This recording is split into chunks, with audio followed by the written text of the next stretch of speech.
Kyrie eleison, Kyrie eleison, Halo Christe semua, salam dalam damai eleison, Kristus dan kasih Bunda kita Maria. Kita bertemu lagi dalam ruang katekese singkat dari kita untuk kita. Kali ini kita akan membahas tema tentang patung.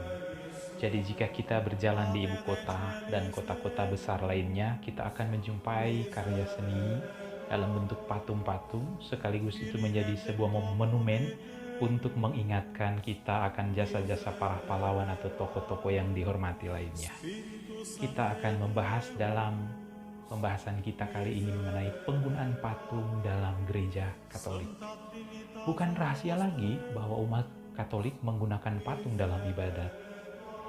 Banyak gereja mempunyai patung Maria dan para kudus lainnya. Dan setiap gereja sudah pasti memiliki salib dengan korpus di dekat altar. Namun, apakah ini pelanggaran terhadap perintah Allah yang kedua? Perintahnya berbunyi, jangan membuat bagimu patung yang menyerupai apapun yang ada di langit di atas, atau yang ada di bumi di bawah, atau yang ada di dalam air di bawah bumi. Itu ditemukan atau terdapat dalam Keluaran 20 ayat 4. Mengingat bahwa gereja Katolik seringkali penuh dengan hal-hal yang menyerupai apapun yang ada di langit dan di bumi, sepertinya ini menjadi pelanggaran yang jelas sekali terhadap perintah Allah yang ada dalam kitab Keluaran tersebut. Betulkah? Kita akan membahas konteksnya dalam kitab Keluaran ayat atau pasal 20. Keluaran 20 ayat 4. Ayat ini adalah bagian dalam perintah yang pertama. Alasannya karena kita melihat konteks ayat ini berdasarkan apa yang tertulis sebelumnya dan apa yang tertulis sesudahnya. Setiap kali kita membaca Alkitab, penting sekali untuk melihat konteks di sekitarnya. Sebelum ayat Keluaran 20 ayat 4 kita akan membaca, Akulah Tuhan Allahmu yang membawa engkau keluar dari tanah Mesir, dari tempat perbudakan. Jangan ada padamu Allah lain di hadapanku. Dalam Keluaran 20 ayat 2-3. Nah, bagi umat Katolik, larangan terhadap gambar atau patung dipahami dalam konteks tidak memiliki Allah lain. Patung sendiri bukan masalahnya, yang menjadi masalah adalah menggunakan patung dengan cara yang salah. Mengapa umat Katolik membaca ayat Keluaran 20 ayat pasal 20 ayat 4 seperti ini, seolah-olah menafsirkan ayat tersebut sebagai perintah yang berbeda sebagaimana yang dilakukan oleh umat gereja lain. Tapi kita membuat penafsiran sebagaimana, yaitu dengan menafsirkan ayat itu sebagai kelanjutan dari perintah yang pertama. Untuk lebih memahami ayat ini, kita perlu melihat apa yang tertulis sesudahnya, yaitu dalam Keluaran 20 ayat 5. Jangan sujud menyembah kepadanya atau beribadah kepadanya.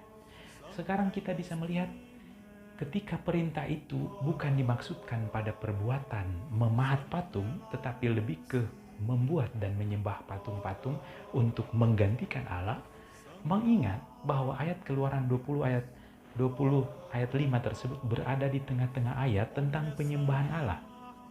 Maka masuk akal untuk menafsirkannya sebagai larangan untuk menyembah patung daripada perbuatan membuat patung itu sendiri. Maka apa yang dilarang oleh perintah itu bukanlah patungnya, tetapi pemberhalaannya. Nah, kita melihat konteksnya dalam keseluruhan kitab suci.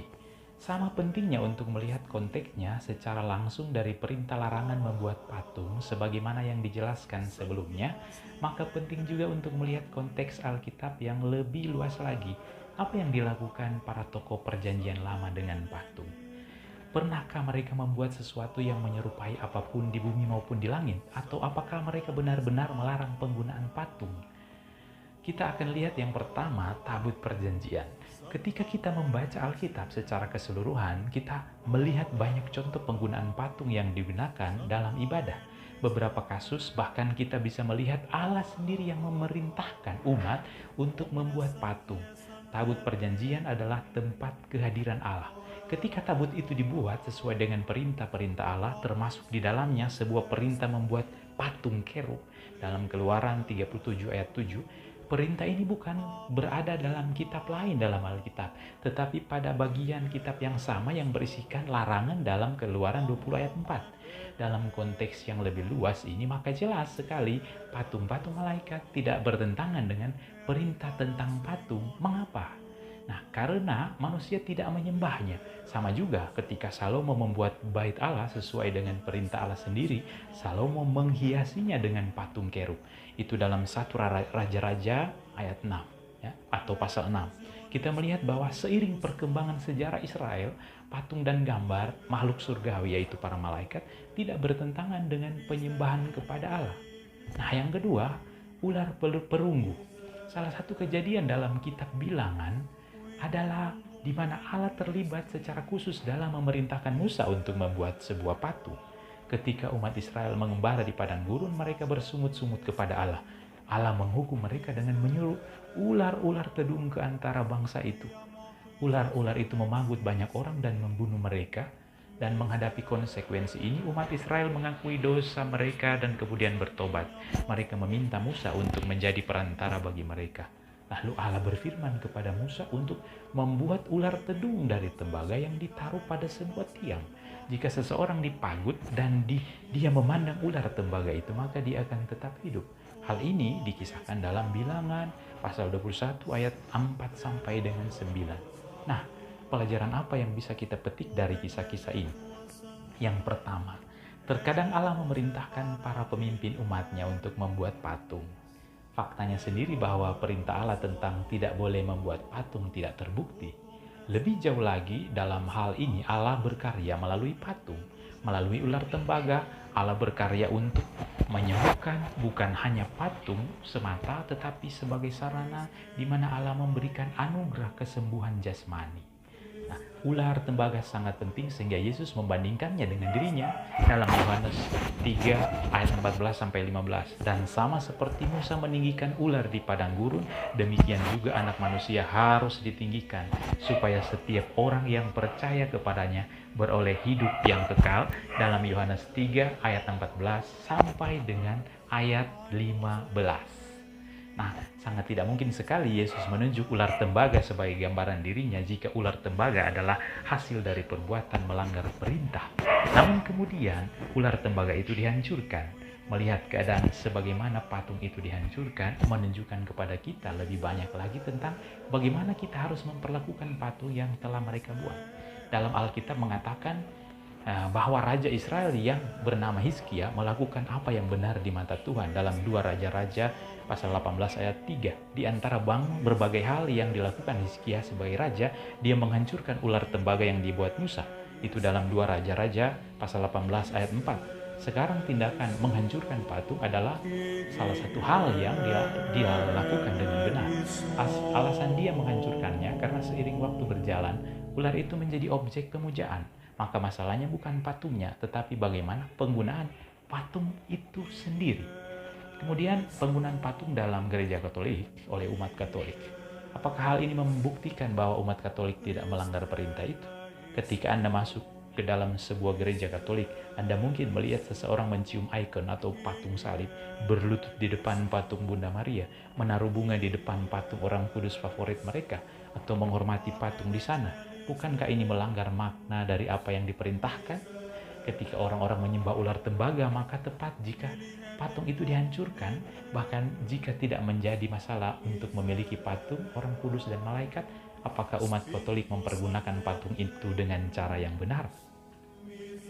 Ini sesuai dengan Alkitab dikatakan gereja Katolik melarang untuk menyembah patung.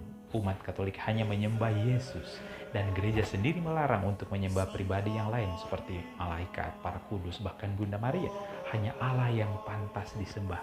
Kita dapat menghormati patung karena apa yang dilambangkan oleh patung itu sendiri, para kudus, para malaikat, dan bahkan Kristus sendiri. Namun demikian, walaupun patung itu adalah patung Yesus, kita tidak boleh menyembah. Tindakan-tindakan yang disebutkan di atas adalah tindakan penghormatan, sekali lagi penghormatan atas apa yang dilambangkan dalam patung itu. Jika kita menunjukkan gambar foto dari orang-orang yang kita cintai dan menempatkan bunga di makam batu nisan dari orang-orang yang kita cintai yang sudah meninggal, kita menghormati benda-benda itu karena apa yang dilambangkan oleh benda itu.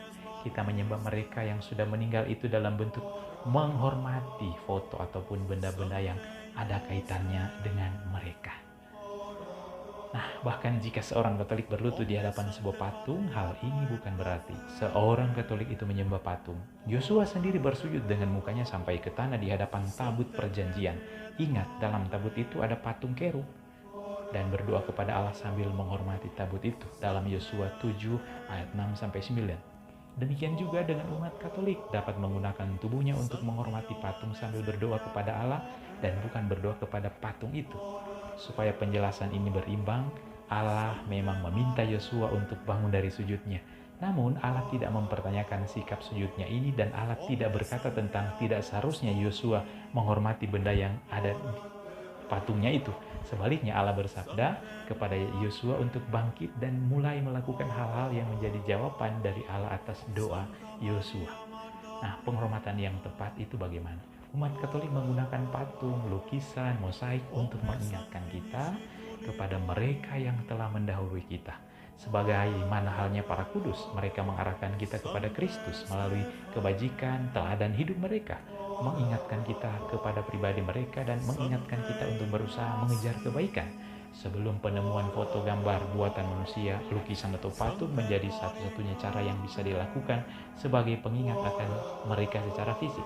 Sama seperti orang Yahudi menggunakan patung pahatan sebagaimana yang Allah perintahkan kepada mereka, dan mereka mengikuti hukum Allah dalam perjanjian lama, memahami bahwa gambar rohani bukan disembah, dan sampai saat ini umat Katolik tidak menyembah patung. Demikian ruang katekese tentang penggunaan patung dalam gereja Katolik.